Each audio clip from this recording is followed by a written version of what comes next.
everybody, Randy Kertz here for making music, for playing well. So this month I've been told we're talking about banjos and ukuleles particularly. Well, from an injury prevention perspective, there's not a lot going on with the banjo or ukulele that we have to worry about apart from things that would normally happen to a guitarist. With the ukulele, obviously, it's a smaller instrument. You're not going to have a strap. Most likely, you could, but probably not. But if you take the instrument and you position yourself properly with it, that is putting it on your body, and you learn how to play it in the chords, you won't have to be constantly looking down at the neck as much, and that's going to save your neck from causing it to tighten up and have problems, which one may have if they're leaning over the instrument. And you can even hear my voice change when I do that. When I lean over, it causes my voice to change because of the pressure being placed there.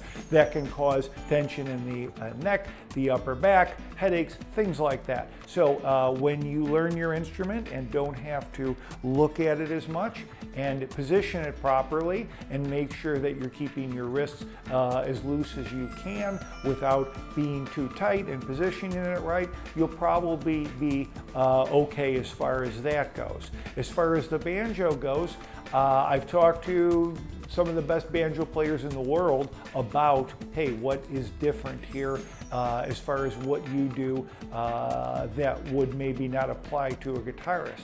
The answer I get is not much. So please, I'm not saying that the banjo and the guitar are the same thing or that the banjo is not special or anything like that. That's not my intention, and that's not what these players meant either. What they meant is simply there's certain principles that if you set up properly and you kind of pay attention to them, then you're not going to have to worry, especially about the banjo. For instance, there's going to be picking technique, certainly, but it really comes down to, are you holding your wrist rigidly or bending it a lot, or are you keeping it loose, are you using proper technique?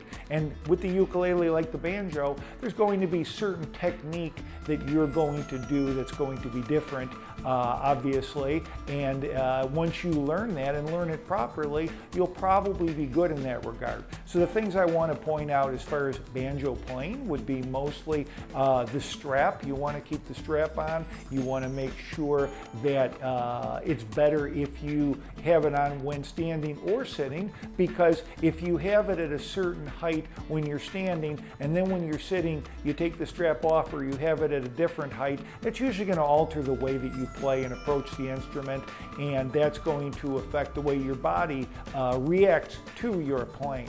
Meaning if you're playing it differently standing when sitting, there's the chance that the muscles will tighten up in a different way.